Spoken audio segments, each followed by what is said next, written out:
नुसरत, अब तो सीधा स्टैंड ऑफ है, कैटेगोरिकली कह दिया आर्मी चीफ ने, कैटेगोरिकली कह दिया DGISPR ने, उनका जी चीफ ने तो यहाँ तक कहा कि मेरी जिंदगी में मामला दबना नहीं है, और अगर लोगों का ख्याल है कि वक्त गुजरने के साथ किसी को रिलीफ मिल जाएगी तो नहीं, अगर मेरा बेटी भी होती तो हमने रिलीफ नहीं देनी थी।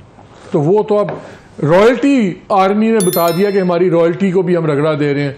जब 4 स्टार जनरल्स के बच्चे और 3 स्टार जनरल्स की बीवी और बच्चे वो भी रगड़े जाएं तो इसका मतलब है कि हम लोग तुम्हारे हम तो बोल ही नहीं सकते। हम लोगों का तो मसला रहा ही नहीं। अब देखो, लेट्स बी ऑनेस्ट, अर्ज ये है, इत्तेफाक ऐसा हुआ है कि 7 जून को आई थी ना वो प्रेस रिलीज फॉर्मेशन कमांडर्स के बाद, और हम ऑन एयर थे जैसे ही आई है, और हम लोगों ने उसका तज्जिया हमारे शो के दरमियान में ही आई थी, ठीक है।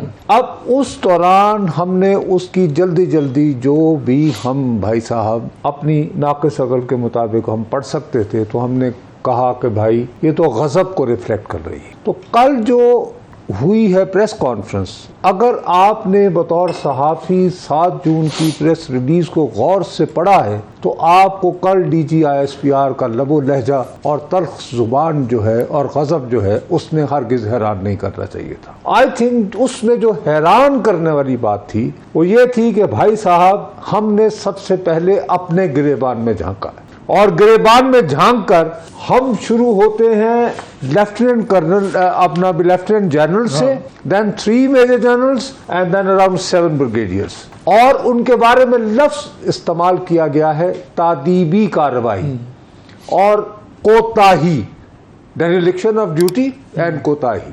उसके बाद जाहिर है कि मैसेज तो क्लियर हो गया कि हमने तो अपने घर वालों को माफ नहीं किया, हमने अपने इतने सीनियर रिटायर्ड हुए लोगों की खवातीन को माफ नहीं किया है।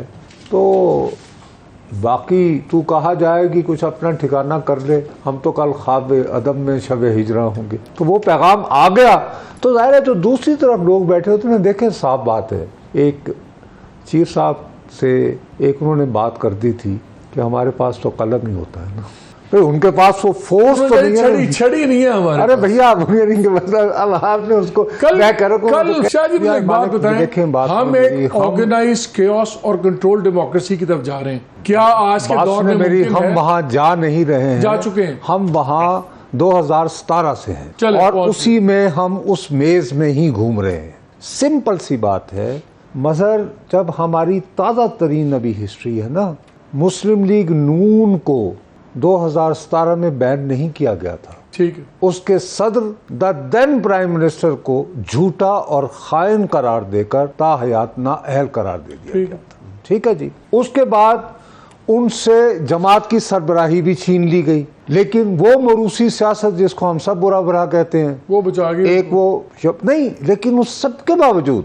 शायद खाकान अब्बासी की हुकूमत भी रही, पंजाब में जो है छोटा भाई भी रहा, ठीक है भैया, लेकिन उसके बावजूद 2018 का इलेक्शन उन्हें नहीं मिला। जो इस बात पे ये निफाज जो कर रहे हैं, तो अभी हाल ही की तारीख है ना। अब आप इस वक्त तहरीक इंसाफ को बैन न करें, उसके खिलाफ कुछ भी ना करें। मुझे एक बात बताइए, मुझे एक सीधी सी बात है, इसी बात पे मेरा सवाल है, उस वक्त तो इतनी खुली क्लैश भी नहीं था। नहीं, अब तो अरे भाई, मेरा सवाल यही है, हाँ, अगर खुला क्लैश नहीं था इंस्टीट्यूशन को और उनका आपस में, और तब इतना कुछ हो गया, तो क्या जब इतना खुला क्लैश हो तो ये सब कुछ होना आसान है कि आयरॉनिकली मुश्किल हो गया? बिकॉज मुझे पता आप मेरे खिलाफ हैं तो मेरी हर चीज हर कोई मानेगा, ये तो फाउल चीखते थे, लोग मानता नहीं था। क्या खुला टकराव एडवांटेज है कि डिसएडवांटेज है? टकराव वाली तो बात ही नहीं है ना। अभी देखो, बात सुनो मेरी, नवाज शरीफ के सिलसिले में भी खुला टकराव कहाँ हुआ था? सिर्फ एक छोटा सा अपेरेंटली डॉन लीक्स थी, ट्वीट रिजेक्टेड, और ये यहाँ तो अब है ना, जहाँ खान साहब सिटिंग आर्मी चीफ को और उनकी टॉप लीडरशिप को कहते हैं मेरे पे असैसिनेशन की कोशिश है, इससे खुला टकराव तो नहीं होगा? वो कहते हैं कि मुझ पे असैसिनेशन की कोशिश है, ये कहते हैं कि हमने 9 मई को नहीं भूलना। उसके मास्टरमाइंड, उसके सहूलतकार और उसके एक्टिव कारिंदे, उन सबको चुन चुन कर हमने पकड़ना है, मीटिंग पॉइंट तो नहीं करना है, तो फिर मीटिंग पॉइंट तो ना हुआ ना। अब मैं अर्ज ये करना चाह रहा हूँ, जो हम ये समझ रहे हैं कि जैसे हमारा आईन अभी भी इंटैक्ट है, we are living in normal circumstances, I say no, हम नहीं हैं। और कल की प्रेस कॉन्फ्रेंस के बाद अगर हम ये कहें कि गैज़ और गज़ब के आलम में कहीं भी जा सकते हैं, भाई सीधी सी बात है, खुद के जब कहते हैं कि हमने अपना ये मुझे एक बात बताएं, ये निफाक को क्यों जोड़ेंगे? फाद, क्या आपके ख्याल में अगर हम इलेक्शन की तरफ जाते हैं तो कर सकेंगे, ऑपरेट कर सकेगी पीटीआई एज अ पार्टी? भैया जो हालात इस सीधी वक्त सी बात है कि उसमें प्रॉब्लम ये है कि मजहर बात कर रहे हैं 2002 की। देखिए 2002 में पीपल्स पार्टी तमाम तर वजूहात के बावजूद वो सिंगल लार्जेस्ट पार्टी बनकर उभरी, हुकूमत बना सकती थी। उसको तोड़ने के लिए, उसकी हुकूमत रुकवाने के लिए पेट्रियट बनाए गए, उसमें से निकाले गए बंदे, तोड़े गए, सब कुछ करके भी आपको याद होगा कि बिल आखिर मीर जफरुल्लाह खान जमाली साहब 1 वोट से जीते थे और उसके लिए भी क्या कॉम्प्रोमाइज करना पड़ा था, याद है आपको? मैं अर्ज ये करना चाह रहा हूं कि ये जो हमारे बेकरिश्मा सांस थे ना जमान पाक से हमारे दीदावर की सूरत आए, उन्होंने अपनी पार्टी के अंदर इतनी बदगुमानियां फैला दी। मतलब फर्ज करो कि वो डिस्क्वालीफाई हो जाते हैं या जेल में होते हैं या उन पर गद्दारी की तोहमत लगा दी जाती है जो बाद में गलत साबित होती है। मैं यानी फर्ज कर लेते हैं, क्या शाह महमूद कुरैशी साहब अगर खड़े होकर कहें कि मैं तहरीक इंसाफ का असल वारिस हूं और मुझे उनकी भी आशीर्वाद हासिल है, लोग एतबार करेंगे? नहीं करेंगे। ये प्रॉब्लम होता है जब आपकी जमातें जो है वो सियासी जमातें ना हो, सिर्फ कल्ट फॉलोअर्स हो।